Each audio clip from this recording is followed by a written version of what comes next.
দিনান্তায় আত্মঘাতী এক গৃহবধূ ভাটপাড়া পুরসভার ৬ নম্বর ওয়ার্ডের রথতলা ফিঙ্গাপাড়া সোনামণি কলোনির ঘটনা। মৃতার নাম মহুয়া গাঙ্গুলি। বুধবার সকালে ভাটপাড়া থানার পুলিশ ওই মহিলার ঝুলন্ত মৃতদেহ উদ্ধার করে ময়নাতদন্তে পাঠিয়েছে। মৃতার পরিবার সূত্রে জানা গিয়েছে, বাড়ির মেরামতি করতে গিয়ে প্রচুর ধার দেনা হয়ে গিয়েছিল। পাওনাদারদের উৎপাতে ওই বধূ অতিষ্ঠ হয়ে উঠেছিলেন। মৃতার পরিবারের দাবি, পাওনাদারদের চাপ সহ্য করতে না পেরেই আত্মহত্যা করেছেন ওই মহিলা। আমার ভাসুর যা দুজনেই ভালো ছিল, এবার ওদের মধ্যে কি হয়েছে কি বৃত্তান্ত আমরা কিছু বলতে পারবো না এটা, কারণ আমরা যার যার সেপারেট আলাদা। ওদের ঘরে আমরা যাইও না, কিছুই না, কথাও ছিল না আমাদের মধ্যে দীর্ঘদিন।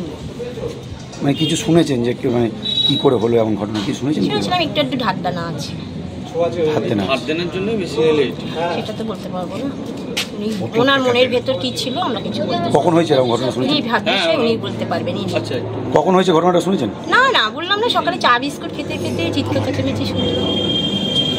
কি করে উনি এরকম ঘটনা ঘটালো কিছু জানেন? সরি, কিছু বলতে পারবো না। আপনার নাম? আমার নাম রীতা গাঙ্গুলি। টাকার দেনা করেছে, দেনা করার জন্য সবাই এখন তাগেটা দিচ্ছে, আজ আসে কাল আসে সবাইকে। হ্যাঁ, কখন দেখলেন কি অবস্থায়? সকালবেলা 7টায় আমি ঘুমিয়েছিলাম। আমার ছেলে আর বড় ছেলে মেজো ছেলে দুজনে কথা বলতে, আমি বললাম কি রে কি হয়েছে? তখন বলছে কি মৌ মারা গেছে, গলায় দড়ি দিয়েছে। কি দিত যে টাকা না দিলে? না, এমনও বলেছে যে জিনিসপত্র সব নিয়ে যাব।